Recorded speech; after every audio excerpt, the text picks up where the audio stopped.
Okay.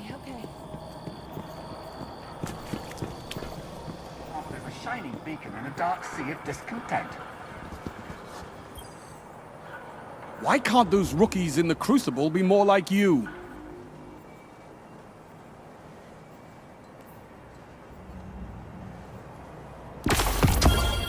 This is amazing! When I was in Japan a few years ago, I went to Shake Shack. Yep, the American burger joint. People's reactions on Facebook pretty much boiled down to, you're in Japan. Why are you wasting your time eating that? Go have some ramen or something.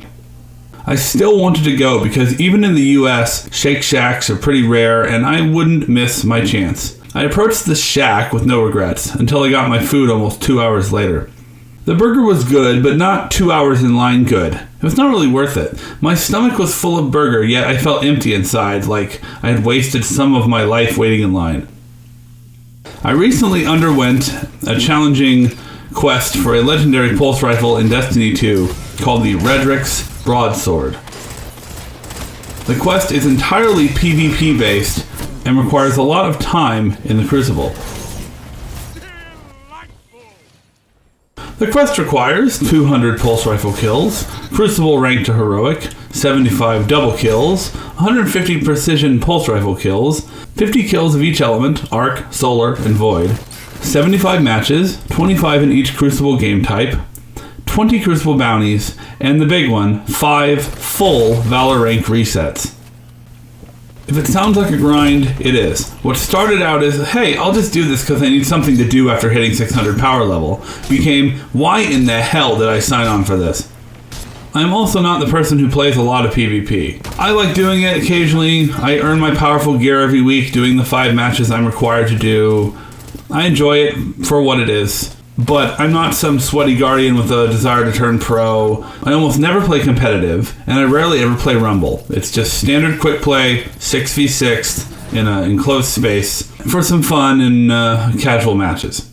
I'm no stranger to grinding, however. Diablo 3 is one of my most played games, and grinding is the game. I once spent 300 hours grinding a Disgaea team so I could kill that stupid Prinny boss in one turn. I spent one day playing more than 15 hours straight. I've played 230 hours of a game that can take an hour to finish.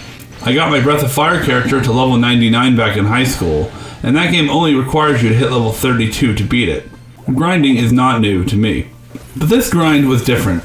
The others were repetitive, predictable grinds, same enemies, same locations. This was a constantly on-edge test of skill that had a time limit. I had started late in the season, so there was a time pressure. I didn't have a lot of support. My clan is primarily a PvE clan. Every webpage on the internet said, don't solo play this, but I didn't listen to them. I also picked a horrible time to grind this when there wasn't a double Valor experience weekend anywhere on the horizon.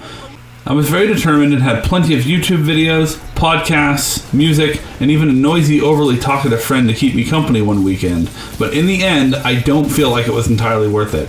After 3 weeks of this constant pressure to succeed, I started to become anxious and tired from the constant playing. I took my extra vacation days to play Crucible, even though Dado warned me not to. But you don't need to burn any vacation days to go get it right now. It was very hard to explain to my friend group that I missed our Friday dinner out because I had to get a 5-kill streak in Rumble so my competitive wins would give me a Valor experience boost.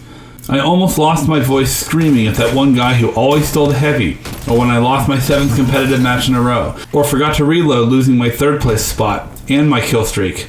And don't get me started on the guy who jumps around like a Jack Russell Terrier on methamphetamine, or that moron who camps by the heavy ammo with a Wardcliffe coil.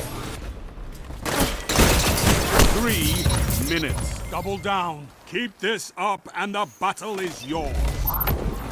This was a pretty stressful time, and even though I had some success in Rumble and even a 5-win streak in competitive, was I really making progress, or was I just some scrub with a Telesto? Hunters like you blaze a path for the rest of us. At the end of it all, I got a great weapon, but I spent way too much time doing it. I suffered from slight amounts of depression, I was often angry, avoided in-person social gatherings to grind in a house by myself. Also, the weapon is virtual and has no real monetary value. I have an 1100 hour Destiny 1 file that I don't touch. All of those quests, weapons, and character items that I grinded for will be stuck on a Bungie server and will eventually be deleted at some point. Was all of this really worth it? With life being so short, will having a Redrix's broadsword really matter in the long run? There is a battle going on between that voice that says, don't use your limited time on this planet needlessly, and that other voice that says, dude, look how awesome this weapon is, let's do it. I hope next time I can use this experience to weigh the options and make better decisions on the timing and how I do this quest, or if I do it at all, because no virtual weapon is more important than my health, friends, family, and my sanity. This is Dan T from Twisted Banana Productions, signing off to finally go play some PvE for a change. 5 minutes remaining. Served on a disc of salted butter.